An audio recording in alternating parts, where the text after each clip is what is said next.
Ibihe byiza kuri twabanye muri episode ya 10, aho tugiye kubana na episode ya 11, aho twagarukiye Diane. Icyo batari bazi nuko hari umuntu wari witeguye kubavangira mu rukundo rwabo, kandi yari hafi gufata umwanzuro ukomeye cyane, aho nababwiye ko episode ya 11 azaba ari Diane na Eliya batangira urugendo rw'ukuri, ariko ikigeragezo gikomeye kiracyabegereje, aho dukomeza na episode ya 11.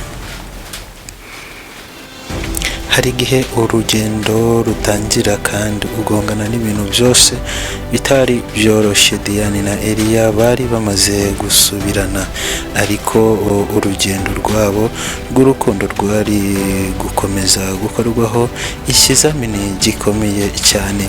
Diane yicaye ku ntebe y'iwabo afata telefone ye atekereza ku byo yabonye.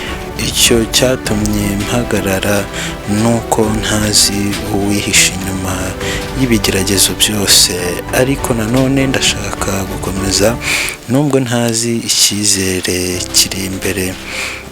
Eliya yari mu rugo yitegura kujya gusura Diane, avuga amagambo agira uti: igihe cyose nari niteguye guhangana n'ibigeragezo byose, uyu munsi ndajya kubwira Diane ukuri kose.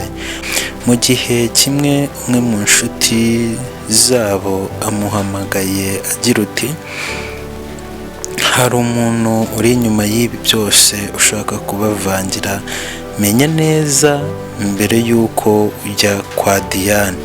Eliya araceceka, umutima we uramubwira uti, avuga mu mutima we, nibyo urugendo rw'urukundo si rworoshye, ariko nta kintu kizadutandukanya.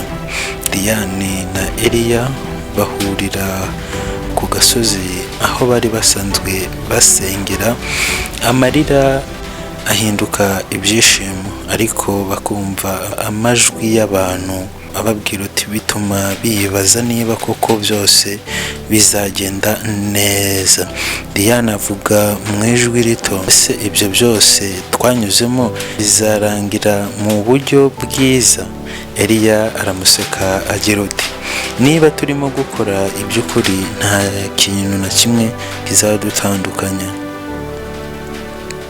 Urugendo rw'ukuri rutangira n'ibigeragezo, ariko kandi ruhuriramo icyizere gikeya. Iyo ukunda by'ukuri ukomeza n'iyo ibigeragezo byaba bikomeye cyane.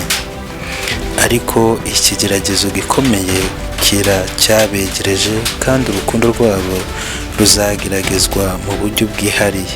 Ese bazarwihanganira? Ese umuntu wihishe inyuma y'ibi byose mu rukundo rwabo azabishobora? Ntuzacikwe na episode ya 12, kuzabigira uti umukino w'ubwiru. Ikigeragezo gikomeye kizatuma urukundo rwa Diane na Eliya rugeragezwa kurusha mbere hose. Ntuzacikwe, niba utarakora subscribe gikore kugira ngo ujye ubana natwe kuri uyu murongo wa YouTube. Wibuke gukora ku nzogera kugira ngo ujye uhita ubona notification za video zisohotse zose. Ndabakunda cyane. Ciao ciao.